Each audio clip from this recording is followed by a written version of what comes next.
Texas Monthly. Every Sunday morning when I was a kid, my family and I had a ritual. After we got home from Sunday Mass, my mom would start cooking chorizo and eggs or prepare barbacoa we'd picked up on the way home. And my siblings and I would change out of our church clothes and turn on the TV. If we made it in time, we'd hear that whirling electric keyboard and those frantic horns. I didn't know it then, but the song was called La Caperucha by Johnny Canales y su orquesta. This was the theme to the show that Johnny hosted, usually from a studio in Corpus Christi, Texas. He'd come up on the screen in one of his flashy fringe jackets or suits with a bow tie, and he'd introduce a band on stage beside him. He'd kick off every performance with his signature, "You got it, take it away!" And the band would start to play. It might be a norteño legend like Ramon Ayala, a band from Mexico like Los Tigres del Norte, or a brand new star like Selena. This was the early 90s when I was growing up in a town called LaPorte on the Gulf Coast east of Houston. The music on Johnny's show, Tejano music, was huge. The broadcast reached people in 23 countries in North and South America. And the artists on the show, Mexicanos from Texas, who often handmade their costumes and practiced their act in their garage, they became stars. Conjunto, orquesta, norteño, cumbia, all these different styles with their own histories were all growing together under an umbrella many would call Tejano music. But within a few years, to me and many others, it felt like the movement had lost momentum. Radio stations that played Tejano music changed formats. Johnny's show was canceled. And now 20 years later, it's música mexicana, music influenced by sounds from south of the border that's seemingly taken its place on the radio. Bands like Grupo Frontera, who hail from South Texas, have exploded. And suddenly younger people who never listened to Tejano music are finding it. And people like me, who grew up on it, are coming back to it again with some intense nostalgia. When I saw Grupo Frontera play at Coachella, sashaying around the stage while the audience went nuts, what I thought of was a band like La Fiebre from Pasadena, Texas, near my hometown, on the Johnny Canales show some 30 years ago.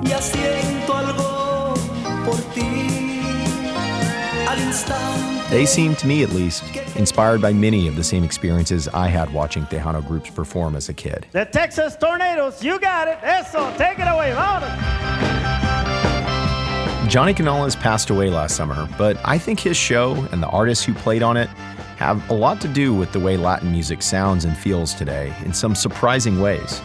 My name is JB Sauceda. I'm the host of Texas Country Reporter, a writer and photographer with Texas Monthly, and a lifelong Tejano music fan.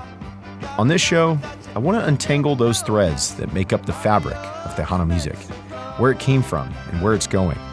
I'll meet the people who've lived this music, who grew up with it, who were shaped by it, and who've dedicated their lives to sharing and preserving Tejano music. And along the way, we'll play performances from Johnny's show, performances you can't hear anywhere else off the original tapes from his vault. We'll gather up, like me and my siblings, on a Sunday morning and listen. This is Viva Tejano. For the first episode of the show, I sat down in the studio with Bobby Pulido. When I talk about this moment in Tejano music, when rising stars in regional Mexican are paying tribute to Tejano legends, and a huge new audience is getting to know music I loved as a kid, I'm talking about Bobby Pulido. In October, Grupo Frontera closed out their worldwide tour with a show back in the Valley in Edinburgh, Texas. And the moment of the night was when Bobby joined them on stage in his own hometown to sing his hit, Desvelado, a song any Tejano fan like me has heard and felt many times. Bobby is the definition of Tejano royalty. He came up in the golden age of 90s Tejano, and he's been one of the biggest stars ever since. After his debut with Desvelado in 1995, he had a 3-year reign as the Tejano Music Awards Male Entertainer of the Year from 1998 to 2000. Tejano stardom is a family tradition for him. On his mom's side, his grandfather, Mario Montes, played accordion in Los Doñeños, one of the foundational norteño acts in the 50s. Bobby's father, Roberto Pulido, basically created the progressive conjunto movement in the 70s by adding saxophones to the accordion, bajo sexto, bass, and drums. Bobby took those influences, norteño on his mom's side and conjunto and orquesta on his dad's side, and spun them into his own legendary sound. Just a couple of years ago, he won his first Latin Grammy for his album Para que baile mi pueblo. When I sat down with Bobby, I wanted to set the scene back in those early days. So I put on an old video of the Johnny Canales show from 1997, where Bobby played the You Got It Awards in San Antonio and sang Le Pediré in a black hat and a jacket as shiny and bright red as the one Johnny wore that day. Here's my conversation with Bobby Pulido. So I want to start with some footage that is from the show, and just kind of get your reaction and kind of feedback on what you're seeing and what you're thinking and feeling. You got it. Take it away. And so y'all knew him, right? Like y'all were friends with him? Since I was a kid. Really? Yes. That was my third CD. Okay. That was my third CD. So I had already been on his show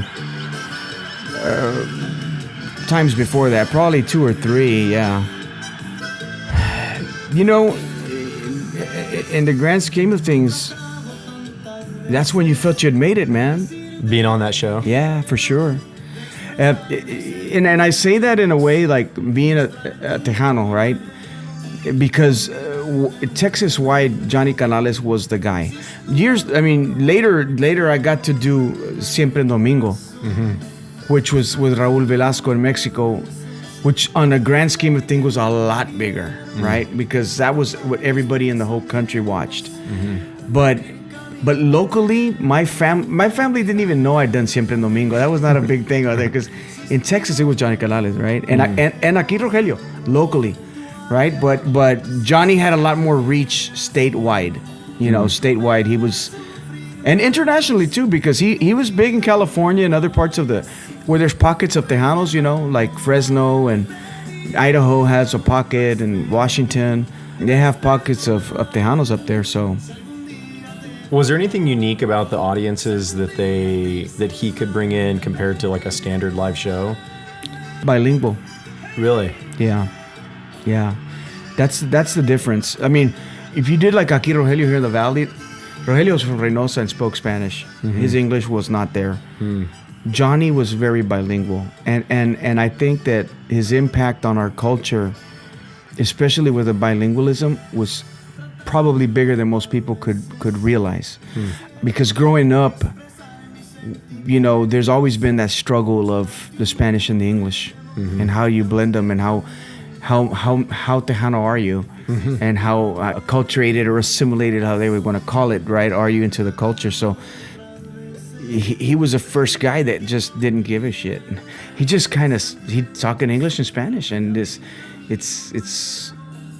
what it is, and it's funny, right? Because there was only a small segment of the population that could probably understand both languages.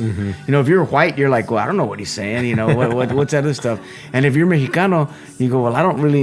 You know what you got to take it away means, but his humor was very South Texas, man. It was and predominantly South Texas, I would say. He was a South Texas product, and South Texas is it's its own region in itself, man. It's very different than Houston or Dallas or anywhere else. Yeah, I mean, it's funny you talk about the bilingual nature of the show, because that's why I liked it so much, because as someone whose parents didn't teach us Spanish, right, it allowed me, I loved the music. I mean, we grew up on all this, and so I felt like I could watch it and understand what was happening, because we'd listen to these songs, we'd sing them, and then when he would get up there, it felt like you got context for what was happening. Of course. From him. Did you play with your dad at any point, too? I did, actually. Not in a formal capacity, though. I was a sax player growing up. My dad made me play the sax because when I got in band, he's like, well, my dad's a sax player. So he goes, I don't want to have to go buy a trumpet. I already have saxophones. So you're playing the saxophone. So I play the saxophone.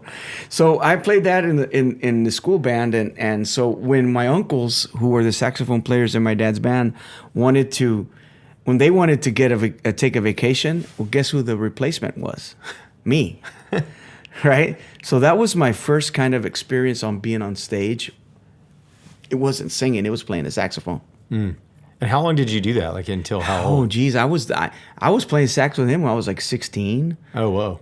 16 years old. I did it all, bro. I was raised from the old school, right? So we weren't, the way we were, I'm 51 right now, right? So the way we were raised, there was no entitlements. It was, my dad's like, you're the roadie and you're going to go play. And then when we get done playing, you're going to break down and load all the equipment and the gear with everybody else. So I was like, literally, I would finish dead tired. He would say, you're young, you can handle it. Don't worry about it. But we'd set up everything, we'd play, and then we'd tear down. And so that was my life, especially in the summers, because that's when they would take the vacations, and that's when I wasn't in school. So those were my memories. And through all of that was we get to meet other people. I knew Selena when she was very young. We were young. We were kids. And Johnny and a host of other bands that were in the industry and people that were in the industry. I got to meet everybody.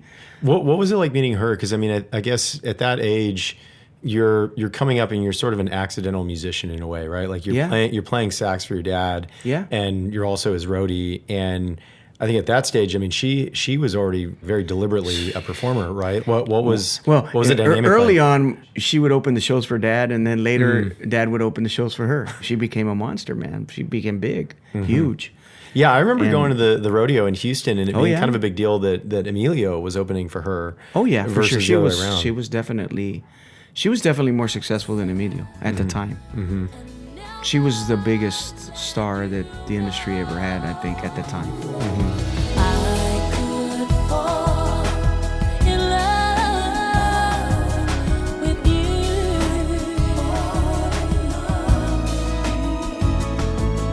I've often said that I feel like, and I know just from following you for a long time, you've got an opinion about what I'm about to say, but I've always kind of pointed to her death as being the tipping point at which it felt like Tejano music started to kind of get disorganized and maybe not have the same kind of momentum that it had. doubt. Never that it died per se, No. but like it seemed to like lose a connection point. It did. Do you feel the same way? Absolutely. I got asked in another interview, it's like, how was the golden age of Tejano? And I say, I don't know. I never was in it. I signed my record deal after her funeral in Corpus Christi. Whoa. I met with the record label. So literally, my career started when her life ended. My dad was shocked, man. He was, because I was always a shy kid, and to be quite honest, when I first started, I wasn't very good. But According to you or no, to him too? Him too. He told Really? me, he told me that I wasn't good enough. But he wasn't wrong. What he just hadn't taken into account was my determination and my tenacity, which is very high.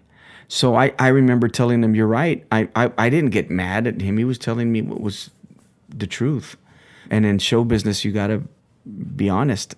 But I told him, but I know I'll get better and I'll improve.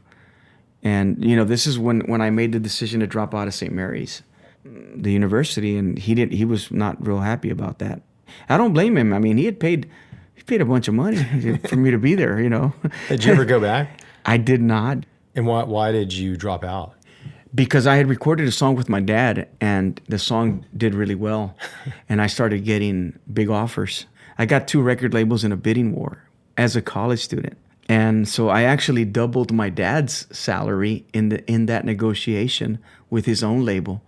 And so I didn't catch the good times, man. I saw the good times. My dad played in the good times. I saw the Emilios, the Mafia, Selena, when it was like banging. But I think that her death, it's like before Christ and after Christ. After Selena, Tejano, it changed because there was a profound sadness that when she died, it was so impactful that I think to this day we haven't really recovered fully. It's interesting you perceive yourself as having been after It's true. that period. I mean, I as someone who from Yeah. like kind of on the outskirts, what I would define as like the outskirts, living in Houston. Yeah. I remember in sort of my mind's eye, you coming up in the middle of that, and it really extending kind of into the '90s. But it does make sense that I started in '95. Yeah. But if you talk about when everybody says about the glory years of Tejano, it was early '90s. Mm-hmm. Well, I graduated from high school in '91, and so then I went to St. Mary's University, and while I was in college, it was booming. But I got to actually, when I decided to actually start singing, is when she passed.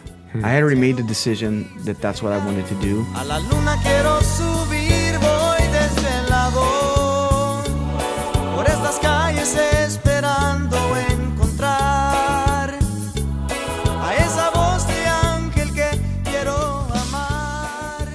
What did that do to your motivation around it? I mean, did you feel like you had missed some kind of training? I mean, obviously you've been a musician for a long I time, didn't see but- it at the time. I didn't see that way. I thought everything was just going to keep rolling, to be honest with you, but it didn't.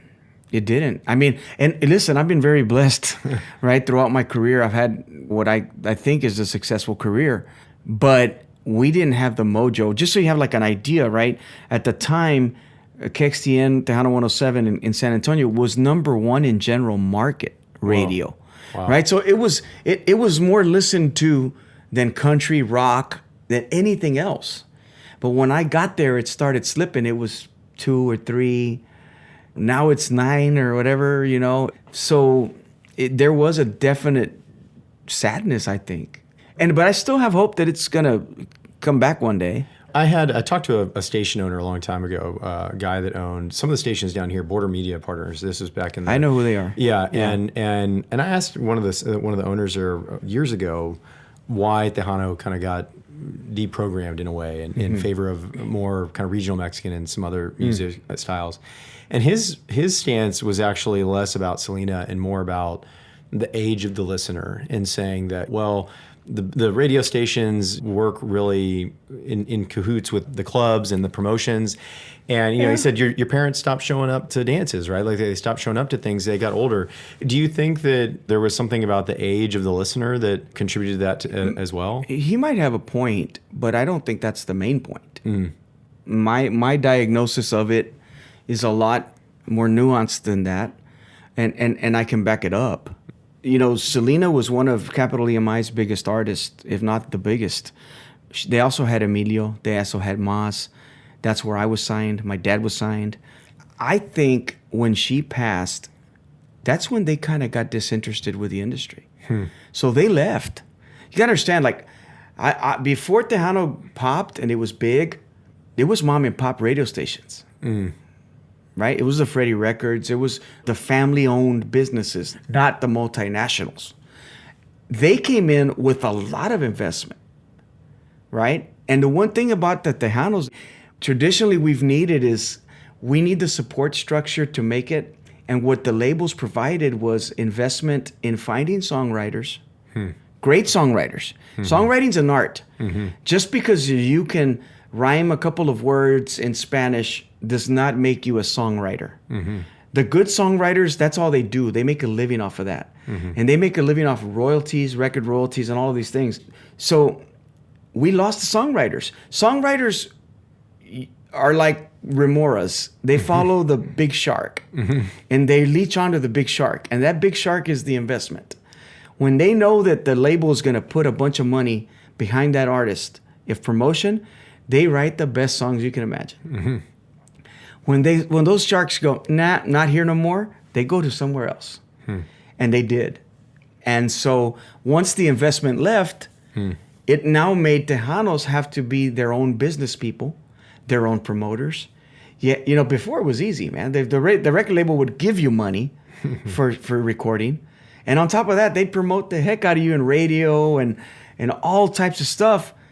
And so you're like, man, this is great. I'm popular. Everybody's going to my concerts. My concerts are full.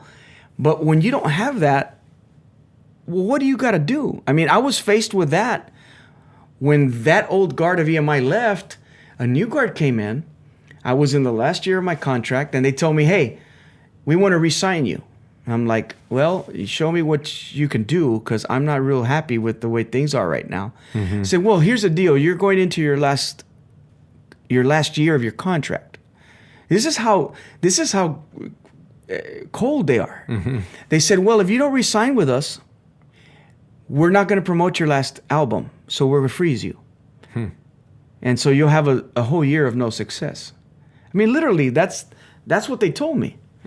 So I said, okay, I'm not going to sign with you. And I went and hired a real record promoter out of my money to promote. I recorded videos. I paid everything out of my own pocket to promote myself so I wouldn't lose the continuity that I had and the momentum. So you got to kind of be an alpha in this in every step of the way when it comes to business, and say, okay, man, I'm not going to depend on that. Was Johnny a victim of that too? I mean, was I believe so. His show Listen, going on? early on, it was his show, but it was more small time, right? It was local. The production was not very big. The big companies came in with Johnny and they went, hey, we're going to sign you to big deals. And Johnny made a bunch of money, and the productions all of a sudden got better. But once they left, he could never keep it going with that. Yeah, because that was the other thing that I felt like, my dad has all these recordings of Kakukuka in Houston, and Friday nights they'd be playing their Tejano, like for 3 hours, 4 hours, they'd have kind of a dance party. And when I'm home, he'll play these recordings and just kind of, and you hear people calling in, and it felt like the music as a genre was one big party all the time. And it was Friday nights, you'd be listening to, if you were in San Antonio, KXTN, or Houston, Kakukuka. And if you were on Sunday mornings, you were watching Johnny Canales. And the radio stations kind of reprogrammed to other, genres similar in nature, but not the same. And then on TV, it was like there was no promotion there any longer. And that all felt like it happened between kind of 95 and 2000. Yes, it did. Yes, it did. And I kind of described it for a long time as Tejano music dying. But as I've like reconnected with the music in more depth here in the last few years, it's really clear that it didn't. No. It lost the infrastructure in a lot of ways. It did. Listen, the people are there, the talent's there, but we don't have infrastructure. We don't. The other thing too, though, that comes to mind for me is that my wife and I will listen to a lot of the stuff from the 80s and the 90s, and we go, wow, this doesn't feel dated. Like, I listen to this music and it feels relevant today. Right. But one thing that I have noticed is it has felt like the discovery of new Tejano musicians is harder. Like, if you're a listener, you listen to people who were kind of big back then. It is and it isn't. How so? I started a competition last year called Cora Fest down here. Just high school, junior high, and elementary. How many bands do you think participated in high school, junior high, and elementary down here? 21. It's a lot. Yeah. So there's a lot. La Jolla has 2 or 3 conjunto programs. Edinburgh, all of the Edinburgh schools in school have conjunto programs where they're learning accordion, bajo sexto, drums. In the schools? In the schools. Wow. Right? We are on the verge of a boom. However, here's the thing. This is the caveat. They're Mexican Americans. By definition, they're Tejanos because they were born here in Texas. They don't consider themselves Tejanos. They have been influenced. Listen, man, Payo from Frontera, Grupo Frontera, they're huge. He went to school across the street from me.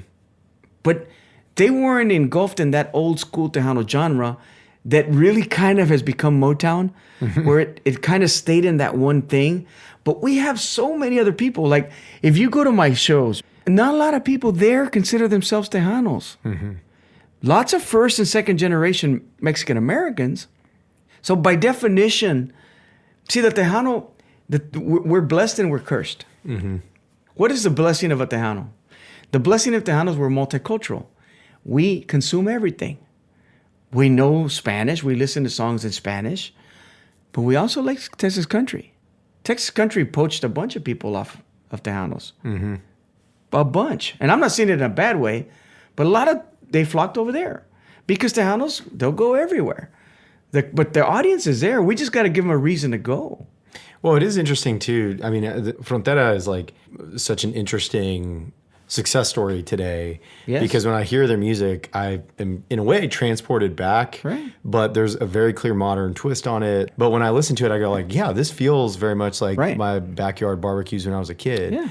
But they're part of the border boom. Right. You see, that's the difference. When you say Tejano, the state's huge, man. Texas is bigger than Spain, land-wise. But our music down here in the border region, it's not the same as San Antonio. You can go and listen to bands. The border's been producing for years now. New young talent that's coming up that are first and second generation Mexican Americans. But the Tejano community, the old guard, doesn't accept them. Yeah. You know, is the competitiveness, is that kind of mentality something that challenges the music? I does think it make they it love hard? the music so much that they're purists. I don't think they're being in an ugly way trying to put other people down, but I think they want that sound to be a certain way, and they don't embrace change. I think it should be more embraced of we are Tejanos and we play all types of music. I think if you form it that way, then the umbrella gets way bigger. Is that how you think about yourself as an artist? Yes. You just got to understand my history, right? My dad's parents were from Nuevo León, but my mom's father was also from Nuevo León, and he was an accordion player for a grupo norteño called Los Doneños that were really big, right? So down here on the border, JB, we have an influence of Mexico that's a lot more than if I lived in San Antonio or if I would have lived in Houston, right? It's just we're on the border. It's 10 miles this way. That's it, if that.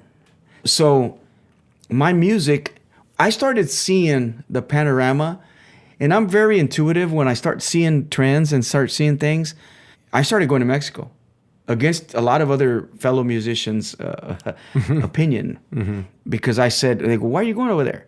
I need to expand. What was the aversion to you expanding to Mexico? The language.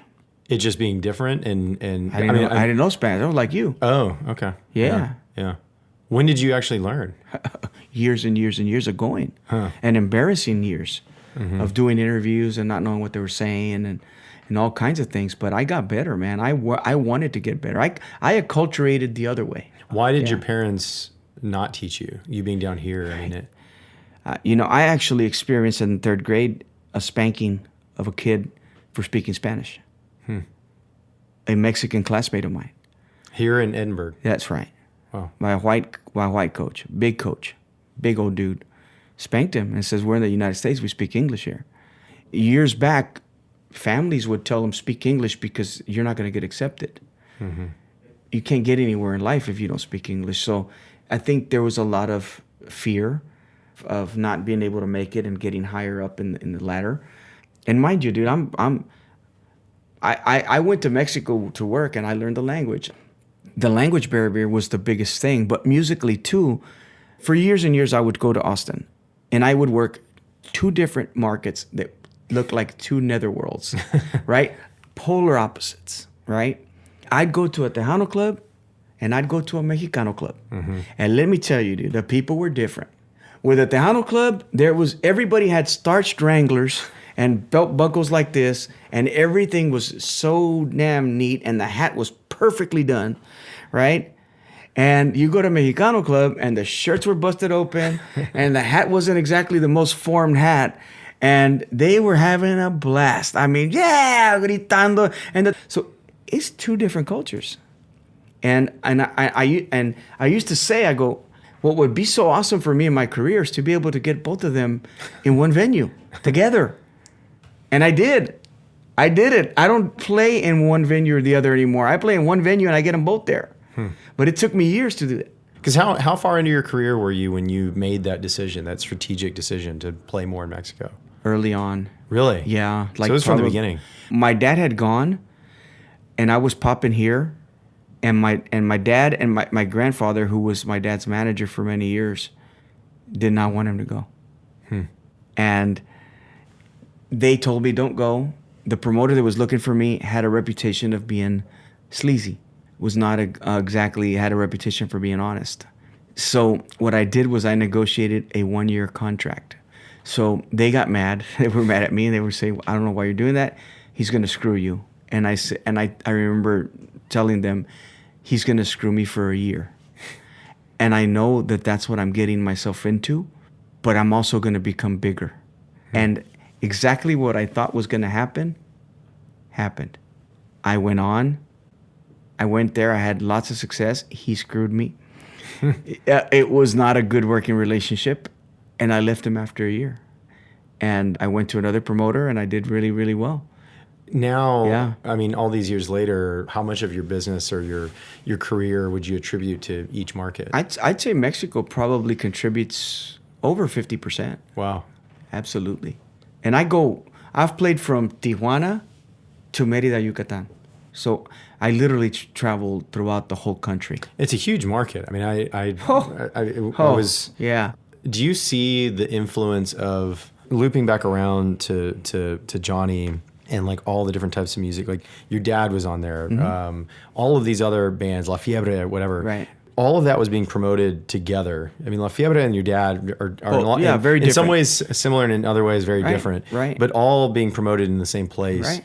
Do you see that influence now, like in Mexico? Was there an influence that was taken down south and across the seas? Yes, but it's not what you think. In what sense? Across the board, I'm not talking about myself. I'm probably a little bit different animal than that. But across the board, conjunto music had a lot of success and to this day has a very big cult following in Monterrey. Now, conjunto music is our root music. It's not Tejano per se. It's Valerio Longoria, which was the first one ever, El Huracán del Valle, he was from Reynosa, Tamaulipas. He was the first guy to actually record a conjunto album. And it was called Music from the Border. That's what it was called. El dinero es una cosa pasajera, es muy poco lo que dura en el bolsillo. Esa es una de las cosas que no sabe y por eso hace sufrir al pecho mío. But conjunto music is our root music, and it's the most simplest form. It's not elaborate, it's not jazzy, it's not keyboards, it's not saxophones, it's not everything. It's just bajo sexto, accordion, bass, and drums. It's all over my TikTok feed. I mean, it's kind of crazy how many young bands are playing it. Well, that's my point, right? So that's what Mexico does not like progressive. People, the Mexican market doesn't like. It's hard for me to explain, right? Because I'm a musician, but they don't want to hear musicians that put ninths and sevenths and diminished chords and stuff that are real jazzed up. They would rather hear something meat and potatoes, dude. Straightforward. Give me a good dancing beat. Give me a good simple melody, and that's it. There's one thing that even for me as my own personal tastes, in music, in our genre, it's earthiness. I don't like flashy stuff. I don't like a lot of the progressive movement with all the bells and whistles. I don't like it. It's just, I don't personally like it, and I don't think my fans like it either. With Frontera blowing up, one of the other things that was popping up in my feed a bunch was them bringing you in to play and do Desvelado with them. And where did that relationship develop from? I mean, did they just reach out to you? Yeah, they had played Un Por Ciento, right? And everybody was tagging me saying, that sounds like Desvelado. Everybody. Yeah. Right? And so I was like, well, okay, I don't know.